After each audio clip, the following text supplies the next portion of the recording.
Just give me a minute to. Right, live now. Okay, right. Welcome everyone along today to our meeting. The first thing on the agenda, we've got Roy Noble here from Transpower going to be talking to us. So it's all yours, Roy.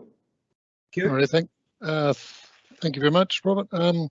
So this will be my last update. You'll be happy to hear. We are expecting to kind of finish the works by early April and put the line back into service. So at the moment we've got about 45 people that are in the Ranfurly Naseby area. They are staying in houses, motels and other things. They are on a 10-day on, 4-day off roster, fly in, fly out of Dunedin. Just out of interest, we actually do rapid antigen testing on them before they fly back. So that is part of our protocols to make sure that we're not bringing anything back. We have now completed the vast bulk of our foundation and access works. We are down to, as of today, our last one tower to do foundations on. So that will be completing 294 and one left. That will also mean, however, for the Maniototo community that we will be taking our support out of buying concrete from the Allied plant in Ranfurly, and it's likely to go back to being in Othballs. That's an Allied decision, however. Just out of interest to date, we have poured something in the order of 8,500 cubic metres of concrete. That's equal to a slab of concrete over about 8 rugby fields. So a bit of concrete around the place. We are 83% complete, of which means we've got 712 kilometres of wire sitting up in the air. We continue to work with both Waitaki and the CODC for traffic management. We are up at the moment with our stringing on the Maniototo side. We have just pulled wire today to just past the Danzies Pass Hotel, which gives us 2 more runs to get to the top of the pass. We've got traffic management in place. We've been having articles in the papers about delays and hold-ups. We've put up signs, and we've also worked around tour operators and school groups. And everyone seems to be reasonably happy, but I'd be quite keen to take any feedback that this board could actually have on that, or if there's any changes we could actually do to have things slightly better. Everyone happy?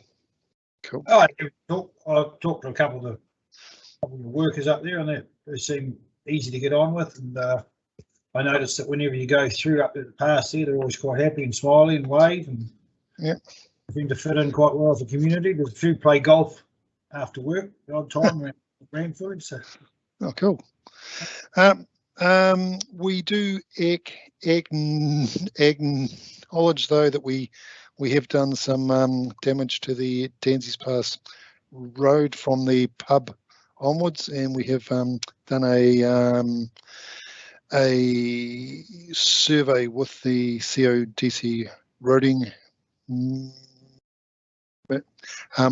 manager, and we are in conversations at the moment to agree on the remedial works once we are out of the way, which, as I said, will be early April. The aim is to get that patched up before winter time. And finally, the latest round of the community care funding is closed, and the successful applicants will be actually announced in March.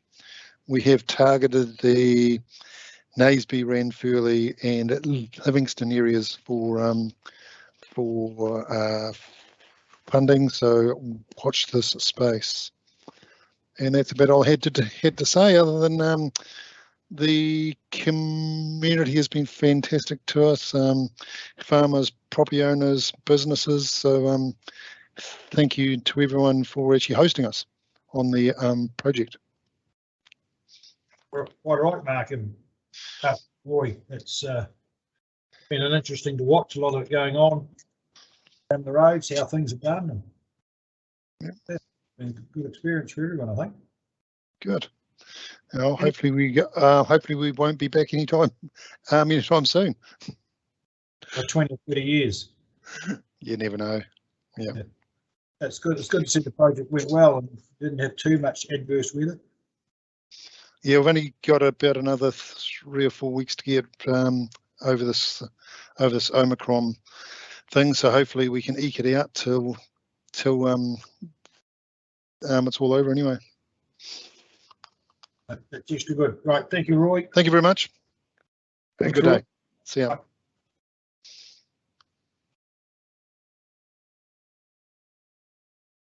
What have I done? Right. You right, Rob? It's just a bit strange looking at everything, making sure I'm in the right place. I was actually out there today having a quick look around. So the next thing on the agenda, we have condolences.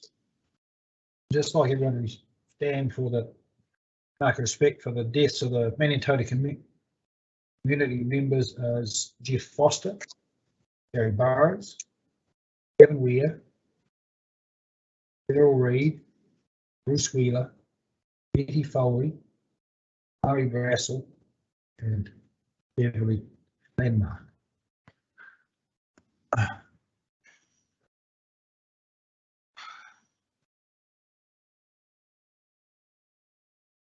Thank you very much.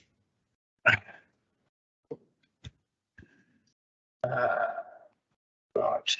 I'd just like someone, can they please move the minutes of the previous meeting as a true and correct record, please? Yes, I will, Sue. Sue, Yes, the thanks. second, please. Yeah, I'll second it. Harris. All those in favour? Aye. Against? Carry. Thank you. Just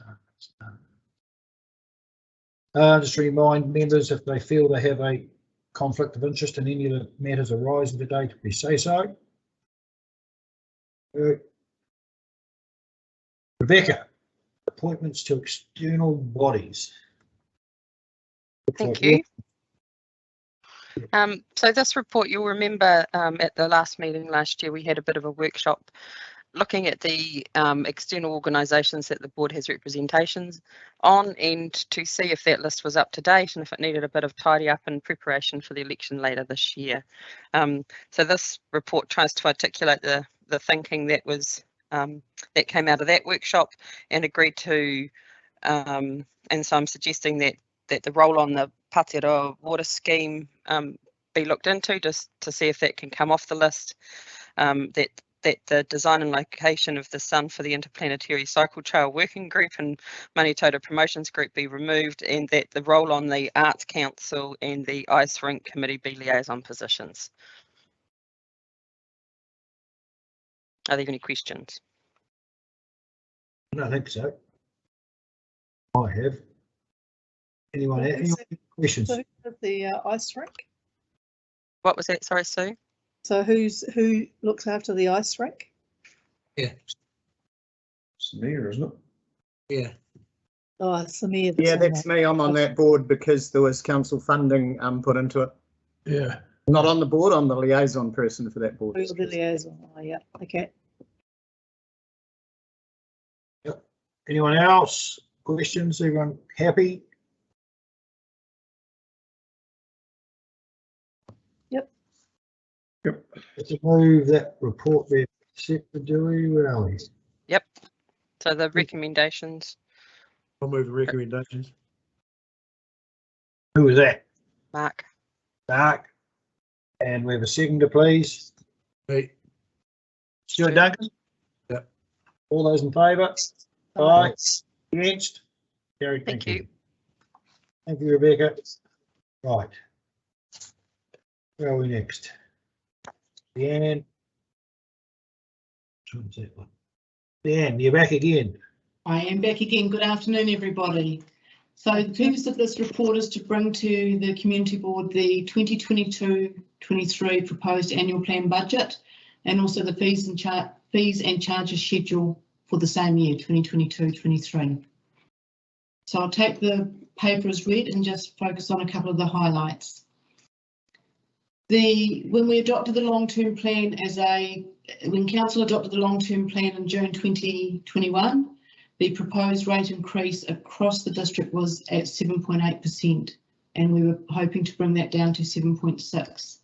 At the time of writing this report, after a few adjustments, both for growth and noticing that depreciation changes during the year due to other decisions made in the year, this year that's happening, we were sitting at around the 7.7%.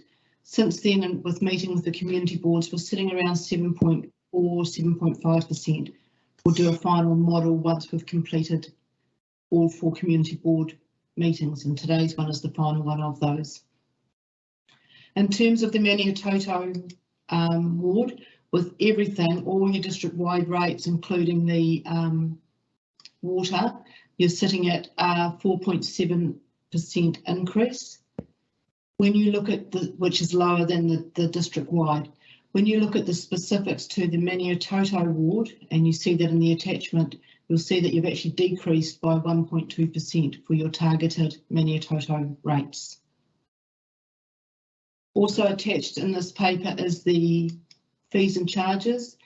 There is nothing specific that's changed in regards to the Maniototo ward, but there are a few tweaks which we highlighted in red across the district. Other than that, happy to take questions.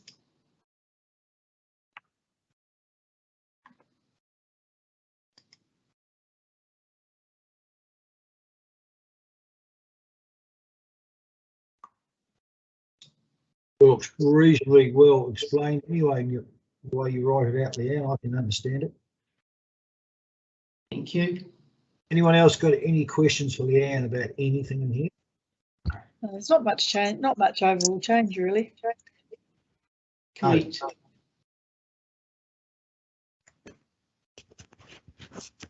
What's that? Tim, what are you doing? Are you back? Been here all along.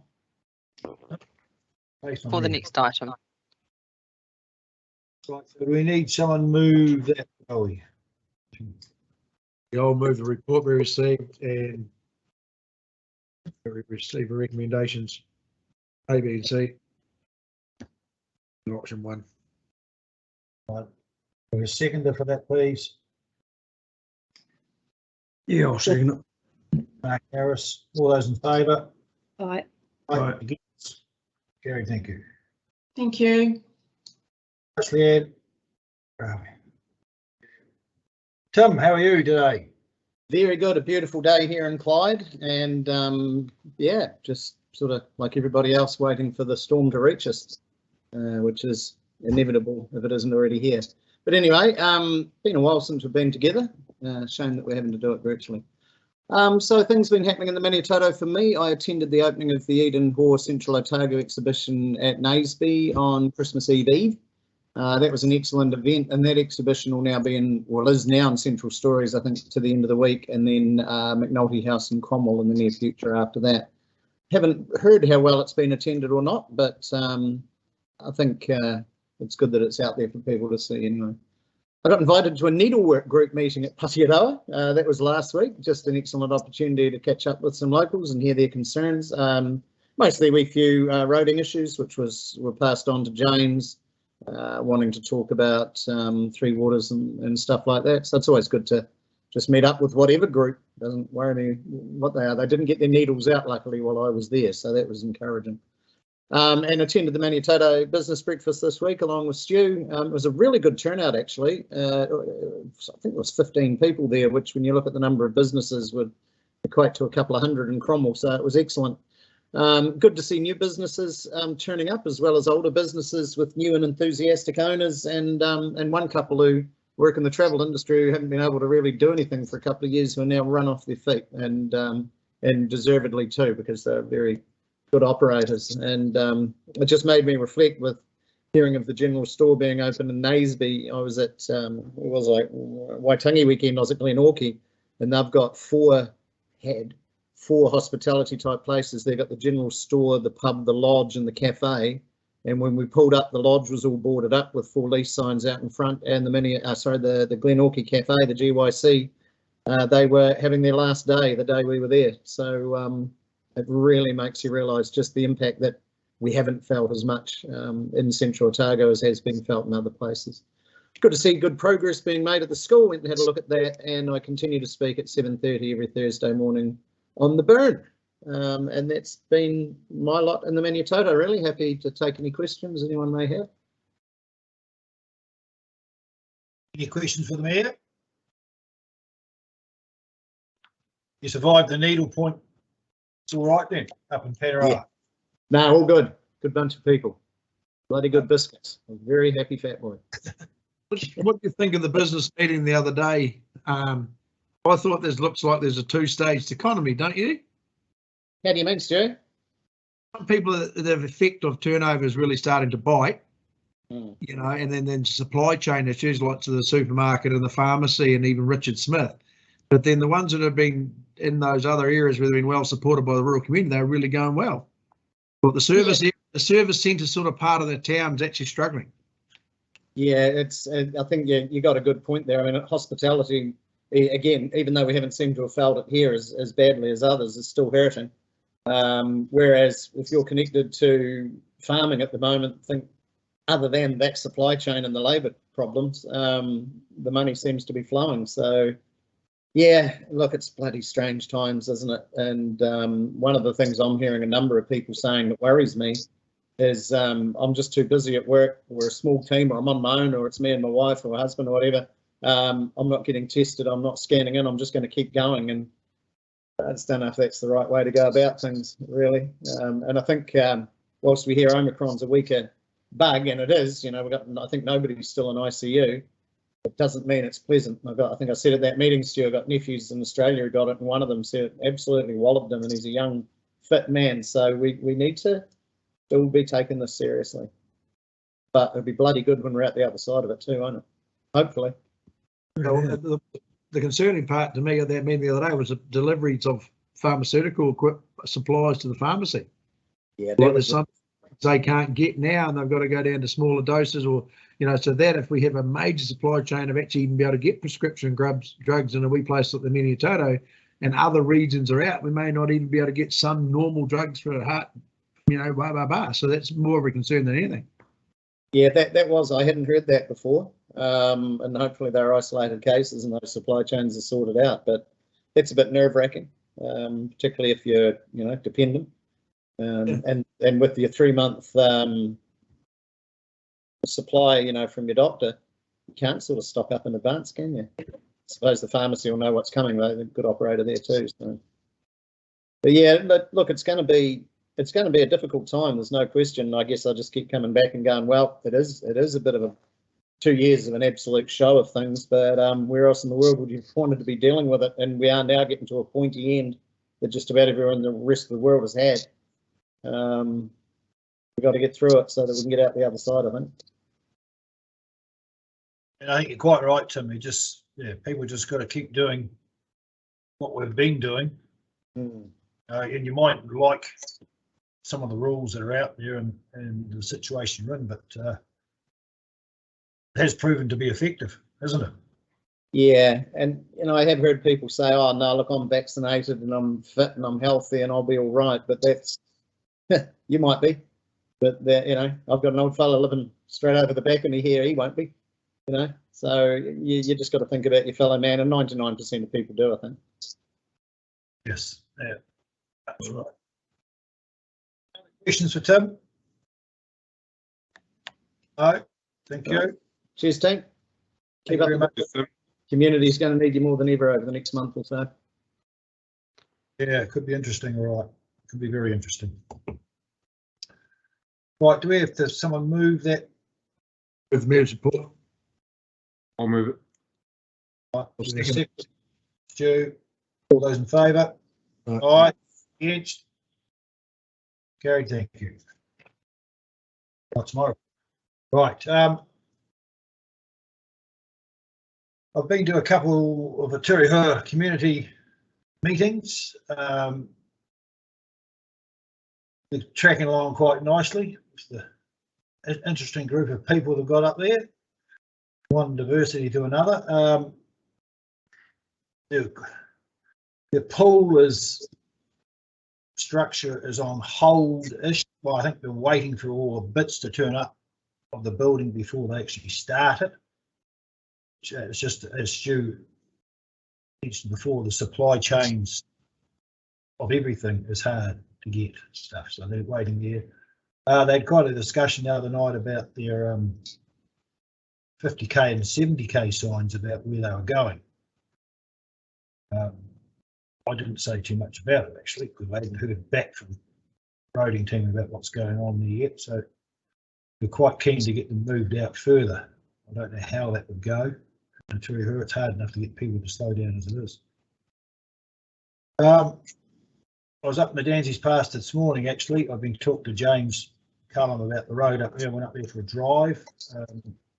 So he's been in discussions with Roy Noble about putting money into the re-gravelling of the road. The road surface isn't too bad.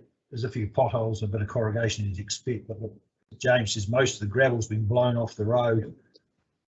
There's been a wee bit of damage to a couple of the culverts up there. I don't think that's major. So James is discussing a figure with him about what they'd put back into putting re-gravelling the road. Like I said, I was up there and all the transport vehicles that are on the road are very good. They're not driving too fast. They've got plenty of signage and people around, and we've got a vehicle going up and down all day, basically just making sure everything's going all right. The pool, everything was reasonably all right until there was an article in the Otago Daily Times about the pool. My phone started ringing. Is everyone up to speed on what was happening at the pool? Know what was going on? I don't know what I read on Facebook. Otherwise, just assumed they were short-staffed, and so they cut back on the opening hours. Is that? That's pretty well. They've only got one lifeguard now, so they've got to work out because the lifeguard needs 2 days off a week. So the people that can work with the lifeguard don't need a lifeguard certificate, but they need to be police vetted and have a first aid certificate. And it takes about 15 to 20 days to get police vetted. Then you've got to have a first aid certificate. So as I understand, I got an email from Gordon Bailey about it all, which is quite good. He's put up a bit of flack too, I think. So the council pay for the training. If you wish to be fully trained, they'll pay for the training. Biggest problem is because it's seasonal work, whereas they used to get school kids and university students to do it. Matt did it for many years. You don't get these, you're not getting them, and that's the trouble. And the other lifeguard we had was unvaccinated, so they were unable to work at the pool. That's what it basically comes down to. The article in the paper, unfortunately, for the Otago Daily Times, they didn't actually contact the council, as far as I understand, or anyone, and it wasn't very factual. And when one of the ladies went to Janice and said she'd do this and had all the facts explained to her, it was a different story, because I've spoken to a number of people who say all this and that, and I said, well, that's right, you turn up at the pool and we'll get you trained and you can be a lifeguard or a helper. And every one of them just go, no, I'm not doing it. Janice has been caught between a rock and a hard place, really, and Gordon Bailey with what they can do and what they can't do. And it's just unfortunate the article in the paper wasn't that factual about what was actually going on. So if it hadn't been for COVID, they would have got through reasonably all right with the 2 lifeguards. But as COVID struck and we only had 1 vaccinated lifeguard, that's what happened. And it's just a shame that the facts weren't out there in the community before people started ringing and voicing their opinion. I had a wee discussion with Stu about the link road with the concrete ford that's been buried by the concrete. I don't know, Stu, if you actually got to go and see it. Did you get over there for a look at it, Stu? I went and had a look after the day you rang me, but I'm sort of well aware of it. Yeah. Yeah, it's like I said, the concrete ford was there. It was buried in gravel, and it was quite a simple thing to fix when the water went over it. Now it's a major job when any time the water ever goes over the road. It's something that needs looked at, because I'm sure that it would cut the roading costs by we have flood event, rain events that you don't have to keep going and fixing it. It was put there for that purpose, wasn't it? So that was the idea of it. I mean, it was a half-hour to an hour job for the grader to tidy it up. Now, if it floods over, the road gets shut and there's trucks and trailers of gravel and rollers and graders going. So it's something to go back to the roading committee within the council, and one of those things they need to look at just to see what is more practical. Right. We're up at the Naseby water supply after they fitted the new cleaning thing. I can't think what they even call it, Julie. Clarifier. A clarifier, yep. So we're up there, we had a good look around there with Ryan from Fulton Hogan, and he explained everything to us, and it seems to be going very well. They had a bit of rain up there, and we're up there looking at the race, and it was rather dirty, some of the water coming around from the runoff from the forest. And as I understand it, handled it very well. And that was just one. And as I understand now, got the second one fitted, Julie, have they? Yeah, it's on site. There was some people coming in just to do some adjustments to the frame for it. But the one by itself worked very well, and they said what the water, the turbidity the water was at, and it handled it quite easily. Yeah, so it was 50 NTU, and previously it couldn't even handle 7 NTU. So it's made a huge difference. Now I spoke to a few Naseby people that I knew, and they had no issue with the water at all after that, and I thought they were quite happy. I've got a question for you, Julie. Not a hard one. No, it's not a twisty one. You know, when they're sealing roads around the area and they're doing sealing, how long have they got to get the road reinstated after they put the chip seal on? Is there a time period when they've got to have the signs down and the road all repainted and swept? It depends on where the road is. Yeah, so you're talking about the reseals. There's been a bit of a thing of late. They like to leave the signs up and the chip on as long as they possibly can before they have to sweep it. But it used to have to be off by a Friday afternoon, and I'm not sure how many days. So the state highways always had a requirement to have it off at a certain time on a Friday.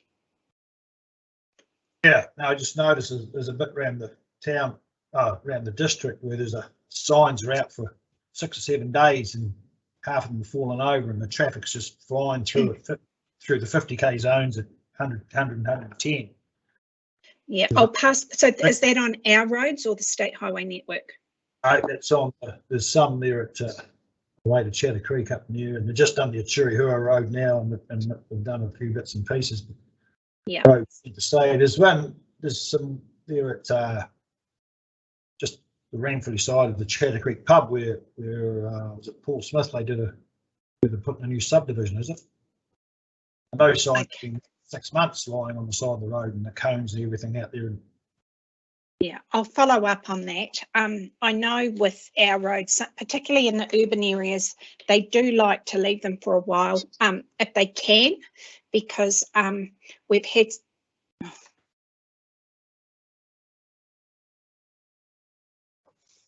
You there, Julie? Cat might have attacked. Yeah, she must be having technical difficulty. That's right. Well, it's just, yeah, something to work on. And the other question I had was about the three waters. I'm having a lot of people asking what's going on. I'm just wondering, Tim might know just how far through they are with what they're going to do. Yeah, I can speak to that from the perspective of what I'm involved with, Robert. So we're just about to have tomorrow, I just got the agenda for it, our 7th meeting of the Three Waters Governance Group that I'm on. It's been an interesting exercise. We've got to keep in mind that it's actually, we've got some fairly tight constraints of the track we can run down in terms of what we can alter and what we can't. Fair to say, I've been working really hard on three things. One is the absolute need for competency-based boards. I'm not terribly interested in direct council appointments, and I'm not terribly interested in direct iwi appointments because it's just got to be the best people for the jobs. And we seem to have reached agreement on that. If these are reforms that go ahead, my view is that that board has got to be as good as it can be in order that the eventual cost of it all is as low as it can be to our ratepayers. So that's quite a fundamental to me that I've been working quite hard on. Another one is local input into everything. So at the last draft that most people saw of the government's plan was there was going to be the board, and then above the board was a regional representative group that had 6 iwi and 6 council members on it. Councils were upset by that because they said, well, you know, take our entity D, for instance, has got, I think, 20 councils, and it depends on whether you count the ones that have got bits of their territory in the takiwa. So you would, you know, what would we have down here? Would we have one person representing Otago or one representing rural? How on earth would we work it? So those complaints were taken by the government, who put out a draft document saying, well, actually, if you want to have everybody on the regional representative group, then go ahead, which scared the daylights out of me, because you have an iwi representative for every council representative. We would have a board of 40 to 42, or even 44 potentially for the South Island. Just absolutely ridiculous. So, and also tied in with that is another change in the exposure draft, which was that the independent selection panel that would choose the members of the board was going to be, or has been dropped, and the board, the regional representative group would appoint and fire the members of the boards directly. So if you could imagine being somebody, you know, you're on the board of a major infrastructure company at the moment, and you think, well, maybe I'll go on the board of entity D, and you realise you've got a committee of 44 that could fire or hire you. I'd be pretty nervous about doing it myself. So what we're looking at is the potential. We've got sort of 3 models in front of us. So the first model that's in front of us is council-controlled organisation, council-owned enterprises, co-ops. They're all very much the same thing. We've had 6 different models put in front of us so far, and 3 of them are around that form, which, from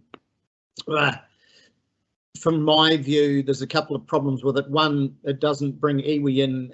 As the government said, iwi must be involved. So whatever your feelings are of iwi involvement or not, and I'll come to that in a bit, the government said iwi have to be right in the middle of this, as in the governance side of it, not of the boards, but outside of the boards. So it doesn't take that into account. And frankly, have CCOs worked that well in the past? Yeah, so yeah, that's one of the views. One of the other models we had was a regional, well, actually 2 were regional enterprises. So instead of being the whole, or virtually the whole of the South Island, we might have something for Otago, or we might have something for Southland. I'm not that keen on that, frankly. You lose a bit of your local, you lose quite a bit of your local control, but you don't gain the benefit of scale.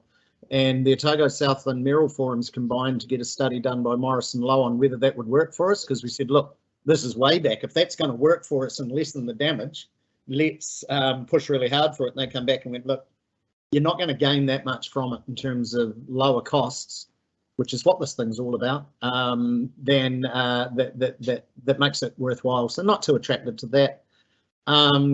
The other model is a bottom-up one that you might have 5 feeder committees, or whatever you want to call them, into that regional representative group. So for us in the South Island, you might have one for Otago, one for Southland, one for Christchurch, one for Canterbury, and one for the West Coast.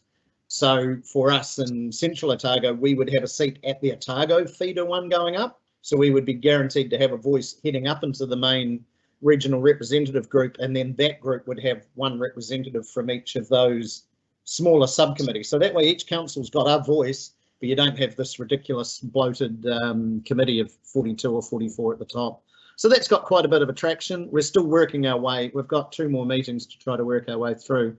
So that ability to get that local voice in is very important as well. And the other one I'm working really hard on is how the consumer voice is going to be heard, because I think what people are missing, and is missing in the government model on this, is 5 years down the track from now, 6, 7 years down the track or whatever, if somebody's got a pipe burst in Patearoa, and they ring their councillor or their community board representative, they're probably going to say that's not our business, call the entity, or they'll call the entity themselves. And I've rung a roar a lot of times about our power lines, and I know how much mana and terror the voice of the mayor puts into them, which seems to be none whatsoever.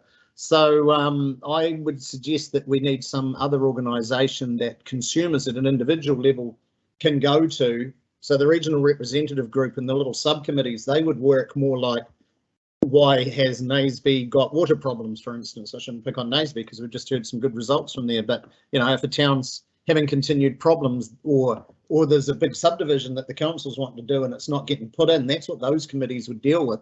But when there's a leak at your Toby and the entity says it's your fault and you say it's their fault, who are you going to call? So I'm doing a fair bit of work and doing a presentation to the group on that tomorrow, which works around a water ombudsman based on the Victorian model. So there's a hell of a lot going on, but for me personally, it's a lot more work. But are we going to change absolutely everything and get it to start again and afresh and change things that are concerning a lot of people? No, we're simply not going to do that. Is the government going to back off on this thing? No, they're not. So my view, as it's always been, is okay, if this is going to happen, and of course there's an election in 2023, which who knows what that might determine. But at the moment, we can only deal with what we've got in front of us, and that is, if this is going to happen, I want to be as close as I can to it to try to find ways to make it better for the people of Central Otago now and to the future, whilst accepting that an awful lot of the people of Central Otago don't want a bloody thing to do with it. So there's a very brief overview of a complex situation, but I'm happy to take questions if people wish. A briefing like that is good, Tim, because you speak in English and we actually understand what you're going through. And I think, like I say, I don't think which government gets in, we're going to get it. Either government will put it in, won't they? I don't think it's going to wait. So we've got to be on board. And so's iwi, and we've got to be on board with iwi. Yeah, look, there's two things I'll say about my dealings with iwi through this, and I've had a lot of dealings with Ngāi Tahu, but I haven't had many dealings with North Island iwi. They've been fantastic, but the one thing I want to really emphasise is in seven full day meetings we've had, the only time any iwi representative in the room has talked about ownership is to say we're not interested in ownership. We don't want anything to do with ownership. We just want our voice to be heard. And fair enough. And the other side of it is the thing that scares me the most about these reforms, and I think you're right, Robert, if there's a change of government, there will still be something done about, there's one other scheme that I'll come back to. The biggest fear that I have 10 years down the track, 5 years down the track, whatever, is a government comes along and goes, you know what, let's sell them, let's privatise them. And every time a pensioner turns her tap on, there's a transfer of wealth from the poor to the rich, pretty much the same as with our electricity sector. The other plan, I'm sorry, I meant to put forward is communities for local democracy, which is the breakaway group of LG&Z councils.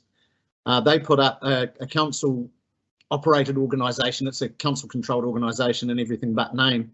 But their plan B was to, if your council, so we've got all these changes to the enforcement of the water regulations and the changes to the what's coming with wastewater and not being able to discharge to rivers and lakes, and also the backlog of infrastructure. Those are the things that are causing a bow wave of cost. And all these reforms are about is how to reduce those costs, you know, how to make a better fix for the mess we're in. The other model that was put forward was, well, you know, like Central Otago District Council, we possibly could, if we did nothing else, do what we need to do without going through this process. Not that we have a choice now anyway. But the idea was, well, councils who can't afford that or are in a right muddle, the taxpayer, the government should give them money, which I'm fundamentally opposed to, because that means that the people who have done a poor job over, you know, the councils who haven't maintained their infrastructure or aren't using water meters to control the usage or whatever, are actually going to get taxpayer money to bail them out while still being given control. You don't leave the lunatics running the asylum, in my view. So I agree with you, Robert. It is going to happen. Something's going to happen, and that's why I'm getting a fair bit of flack, I have to say, for being in the middle of it.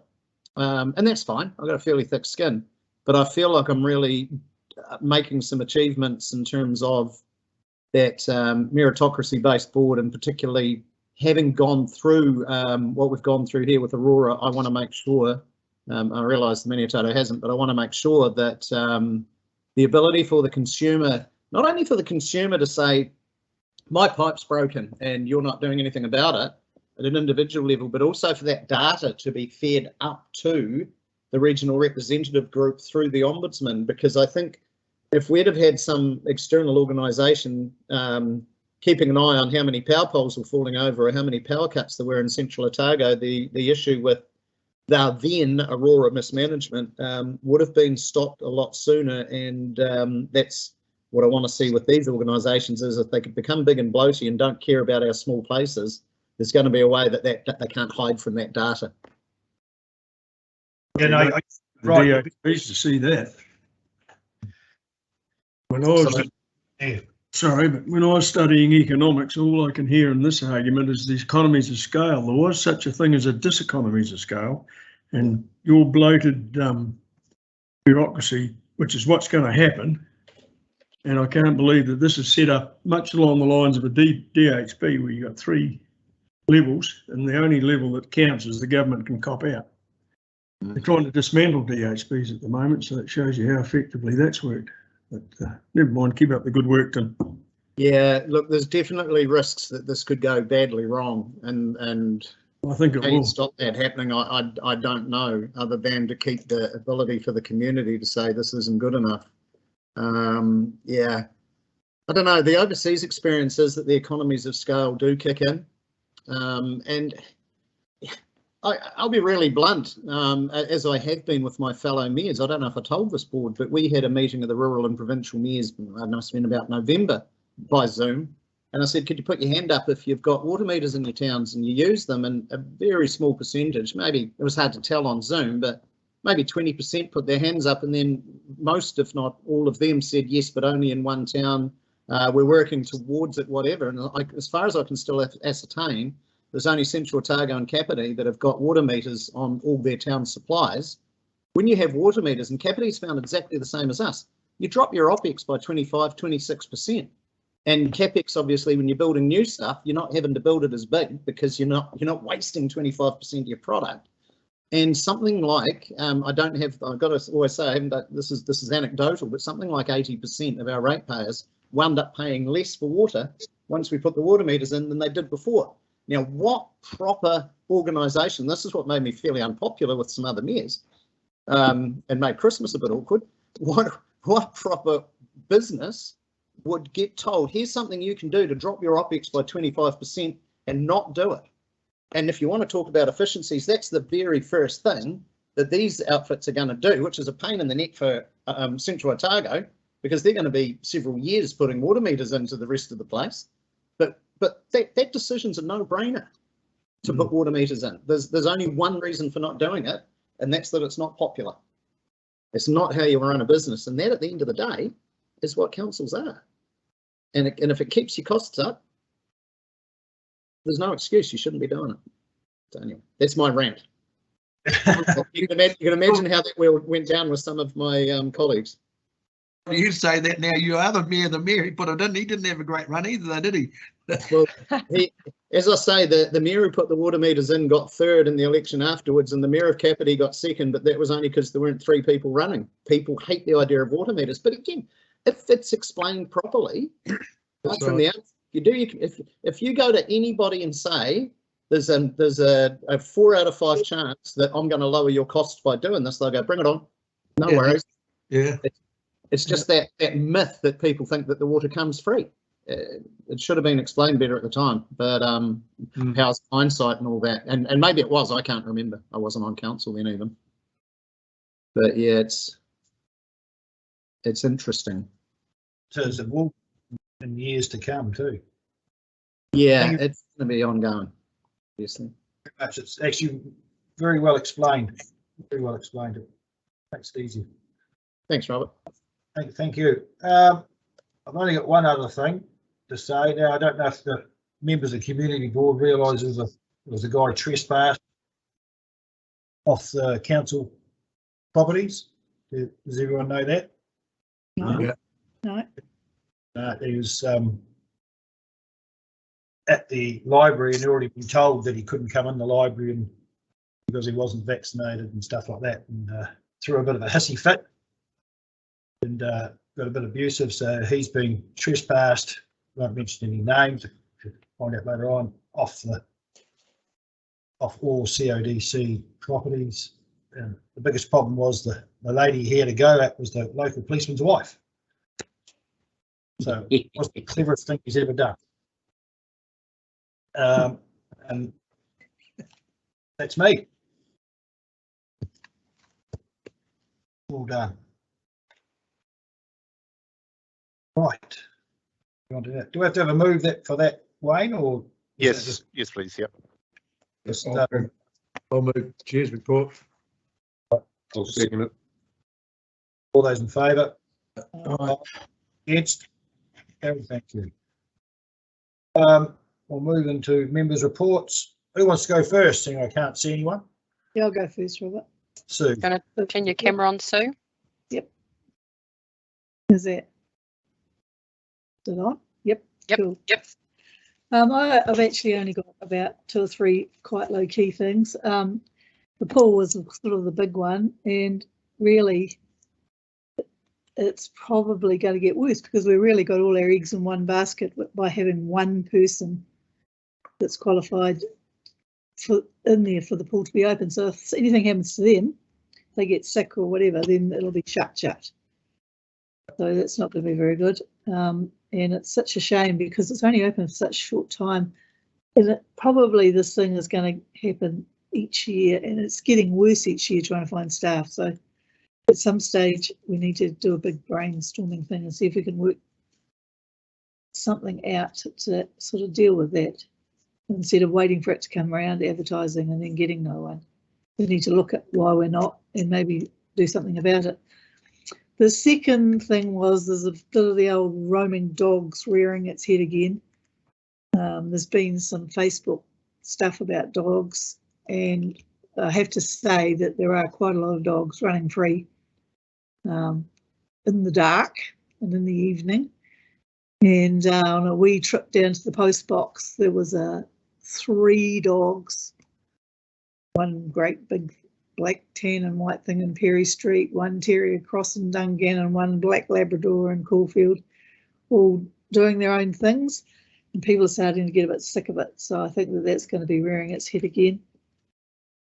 And the other thing was I wondered if anyone had heard back about the proposed update of the John Street playground. I kind of emailed them at the start saying I was interested and went to the meetings and things, but have heard nothing since. So I don't know. It's been quite a while what the progress has been on ideas regarding what they were planning on installing there. So perhaps at the next meeting we could get a report back on that. That would be really good. I think in regard into the playground is they were getting stuff sorted out and prices and trying to get back to us within the next couple of meetings anyway. Oh, okay. Oh, yeah, I've got- that'll be good. From, I can't think of the lady's name again, Marie Gordon, is it? Yeah, I'm not Yep, back that's up, right. okay. Yeah. Yeah. Yep. Oh, They'll be a that's- while ago. They were just working through the process of everything and budget. Forward. Oh, yeah. All right. All right. Well, that's me then. Thanks. All right, thank you, Sue. Who we got next? Gordon. I was just gonna give an update on the playground. That'd be good. Thank you, Gordon. Yep. So we've Jump done the consultation. We are, as I say, preparing the, I guess, working plans and getting that price. The bulk of the money is actually sitting in next year's budget to do Oh, yeah. work. So that's when it'll happen. So we've been back in touch with those who consulted, and we're just with that final process. So a final thing will come along. When Actually, we I get haven't it had tidied any- up. I haven't had any response from anyone. I went to the meeting and emailed and went to the meeting, but I haven't heard a word about what ideas they took on board or what the shortlist was. And I don't know if anyone else who does. So. Right, well, we'll get that sorted. Yeah, no problem. Yep. Okay, thank you very much. Gordy, it's Maria here. Can I, through the chair, can I give an update? Because I've been talking to Murray about this. The next phase, they're going to be going out for a tender process, but in terms of the communicating back to the community, Sue, it'll take a similar line to what we've done with the Clyde playground. We will consolidate all the feedback we've had, come up with the design, and we'll be checking in with the community. Kind of what we did with Clyde was give them a chance to rate where we got to with a score out of 5 and give some feedback. And with the Clyde one, there were some tweaks made as a result of that feedback on the design. Yeah. And I think we're meeting in March to look through that. So I think probably late March we'll be going back to the community there. And we've got all the details of those people who came along to the drop-in to touch base with again and spread the word. That's excellent. Thank you. Thanks. Thank you, Maria. All right. Thank you, Sue. Who's coming next? Members' reports. Duncan? I'll go if you like. Yep. My phone's been very quiet, which is good. So I haven't got much, but I just was thinking yesterday that yesterday should have been AMP, local AMP show. It's the second year in a row we've missed out on it.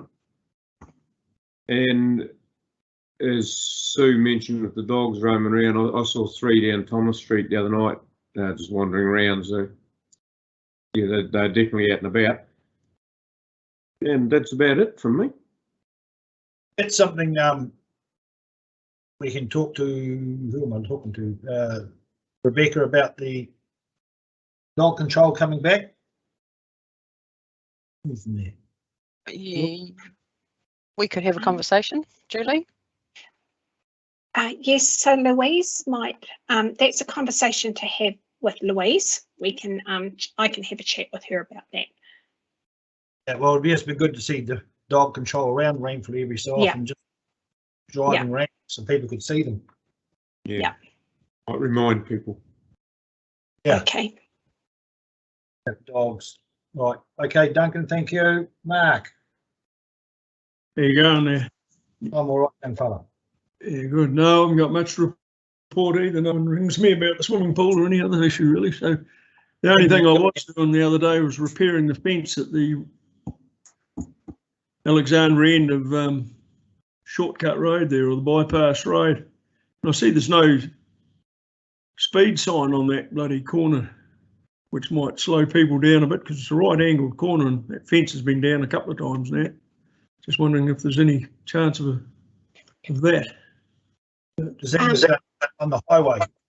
No, on the bypass road, just as you get to the dog, whatever it's called there, the dog, there's that sharp angle.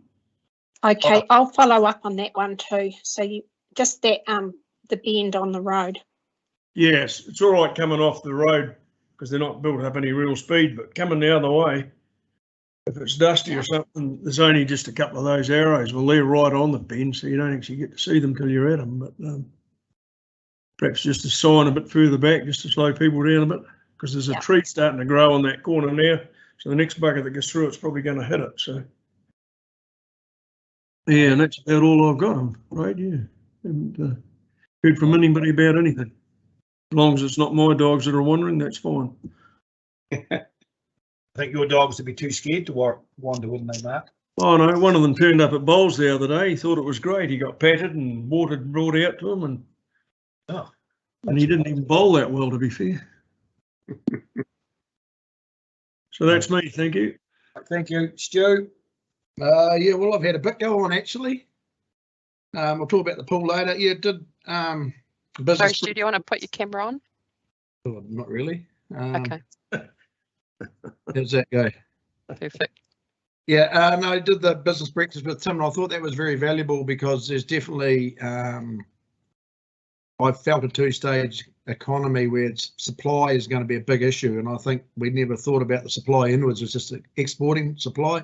But Richard Smith said they even got to the stage where Toyota were limiting fuel filters for new vehicles, oil filters, sorry. So, you know, there's obviously a lot of, and paint and hardware guy was having problems getting stuff. So they're stocking up as much as they can, but obviously there's financial issues with that. So I think we are going very good. It's going to be very tricky for everywhere. The rail trail numbers are down about 40 to 50% for this last month. But there's still reasonably good people tuning over. Of course, we're going into February, March, April, which are the busiest by a mile. So that's going, you know, it was interesting. So some of the hospitality and the new shop in Naseby had a really good time. The great story about the tourism travel agents, how they were in tears in one of the last meetings because their business was absolutely cleaned out, and then to be so busy with people now trying to go globally to get to see their family and friends after 2 or 3 years. So that was a fantastic, that was great.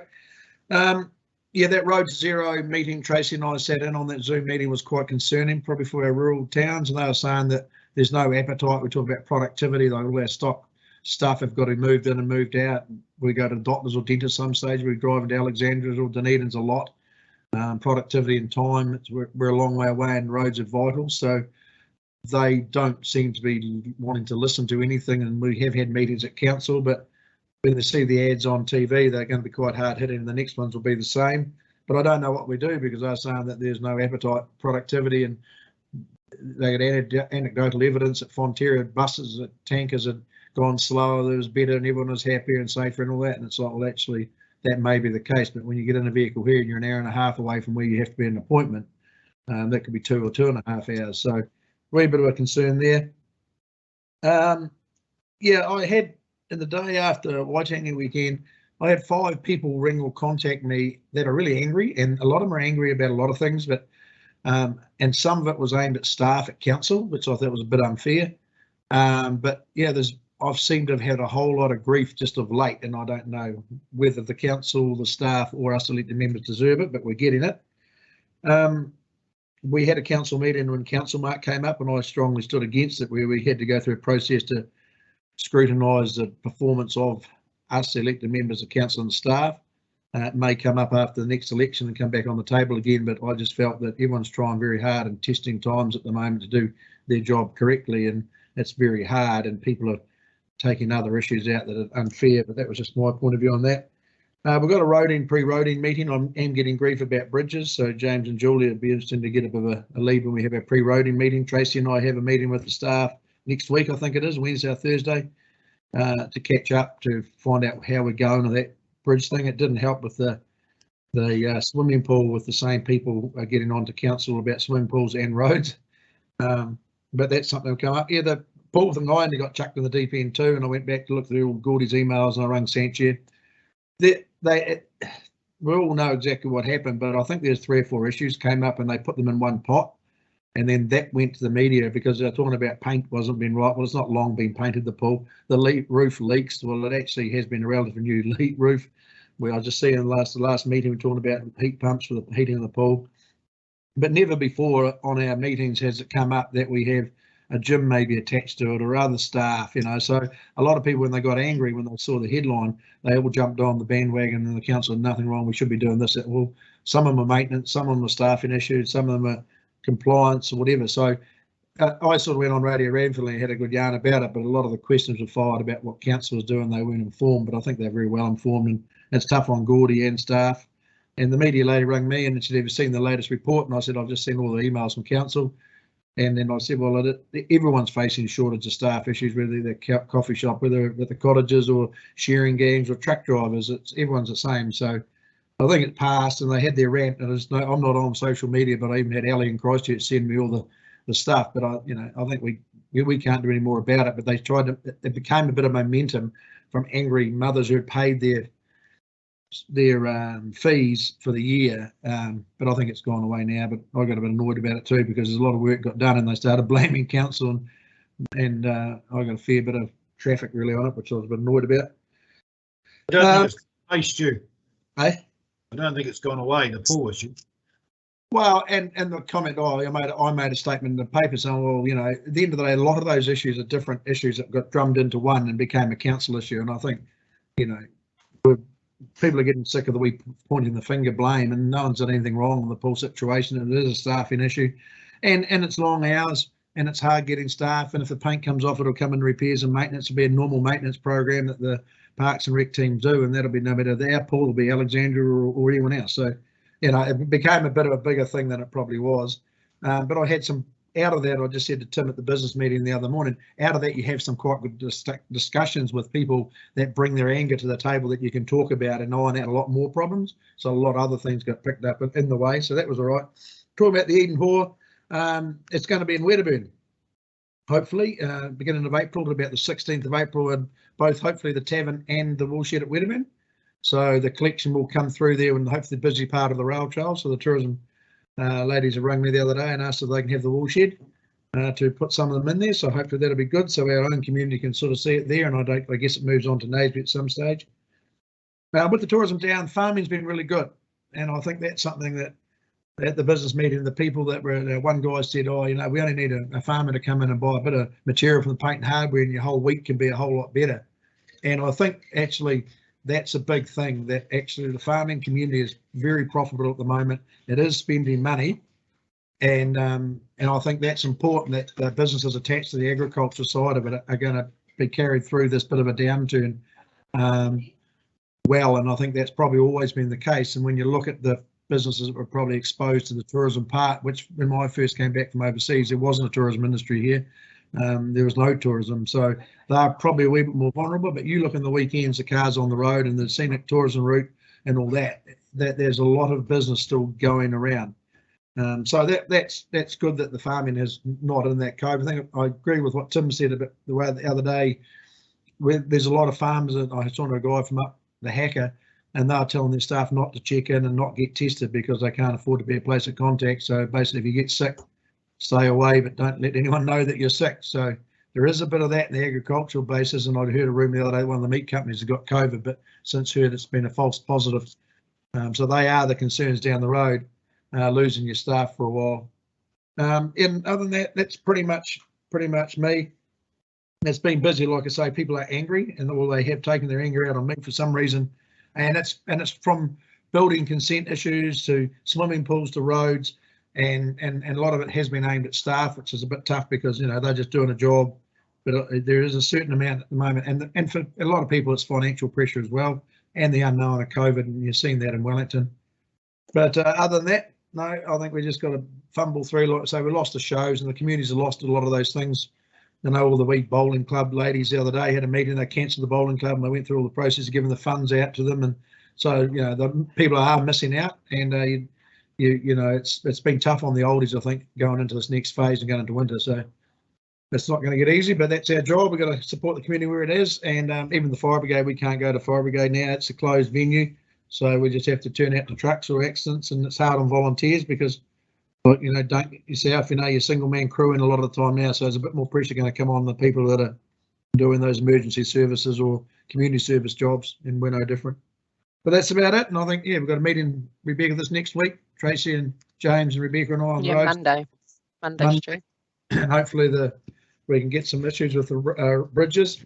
And the only thing I'd argue about the bridges, and I don't know how it's going to go at the moment, but with the amalgamation, and I'd like to be a bit more about what happens in local government New Zealand amalgamation later.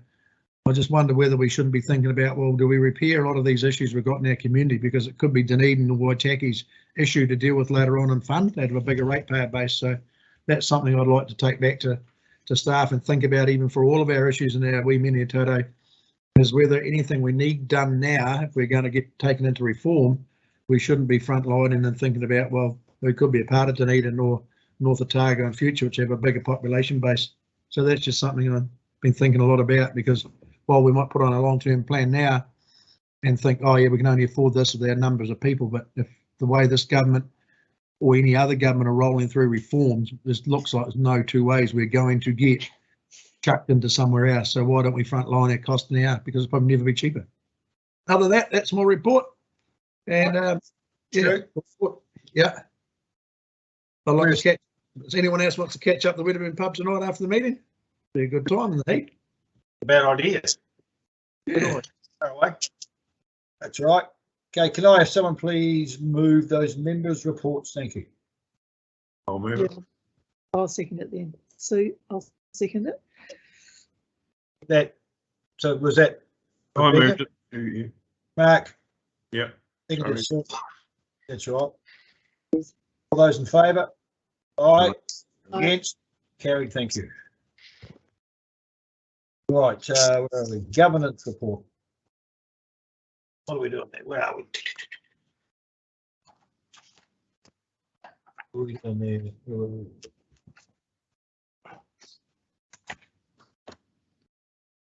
There's nothing going on there, is there?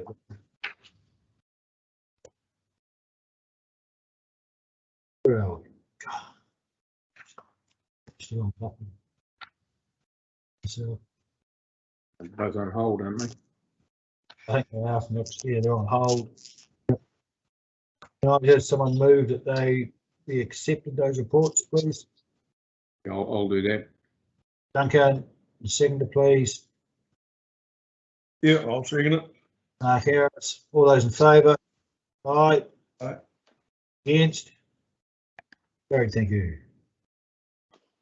Where are we? The next meeting will be on the 31st of March 2022. That's right. So now we need a resolution to exclude the public. Someone, please. Yep, I'll do that. Harris. Need a seconder for that, do we? Yes. Yep. Sue Humbers. All those in favour? Aye. Aye. Against? Carry, thank you. Right, ending it now. All right, thank you. Oh, dear.